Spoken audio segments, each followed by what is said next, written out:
calf stretch, a really great stretch.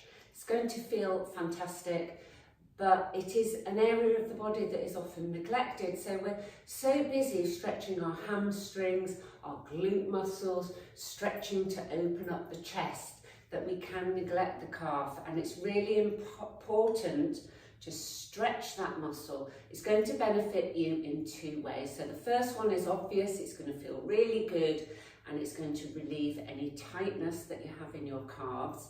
But the second reason is it's going to improve your ankle mobility. So tightness at the calf can really reduce mobility in the ankle. This is one of the reasons why when you squat, you get to a certain point and to get all the way down, you have to lift your heels up, or maybe you're going to have to prop your heels up on something when you squat for it to feel comfortable.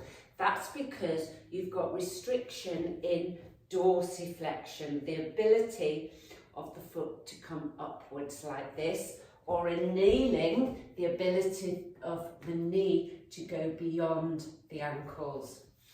So it's really going to improve your mobility, and when you've got good mobility at the ankles, that's going to affect everything else up the body, up the chain, because obviously your feet and your ankles are the foundation of all movement.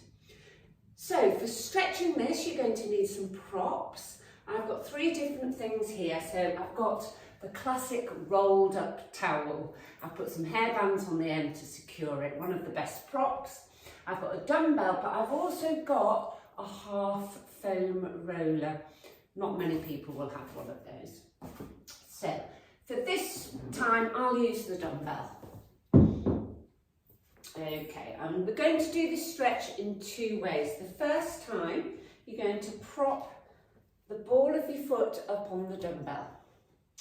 And then, standing up straight, you're going to bring your hips forward. So before you do that, you need to tuck your tailbone under, so you're not arching your lower back like that. This is exaggerated, but tucking like that. So that sort of movement.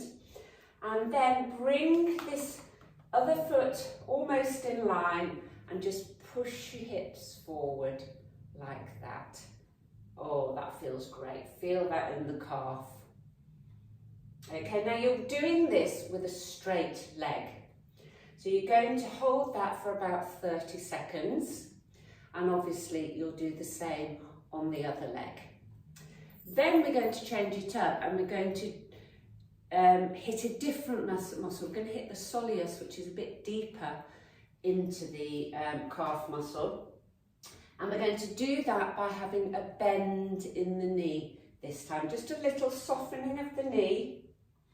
And then do the same thing, so tuck under, and with that bent knee, you're going into the front of the calf as well. So you will actually feel this a little bit in the front, whereas the first time you felt it just strongly in the back of your calf.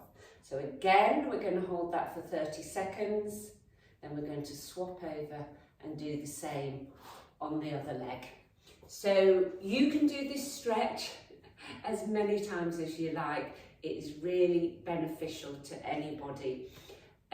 Most people have a bit of tightness there and a restriction in their ankles. So give that one a go. Leave the props around the house so they really annoy you, but they will remind you to do your calf stretch.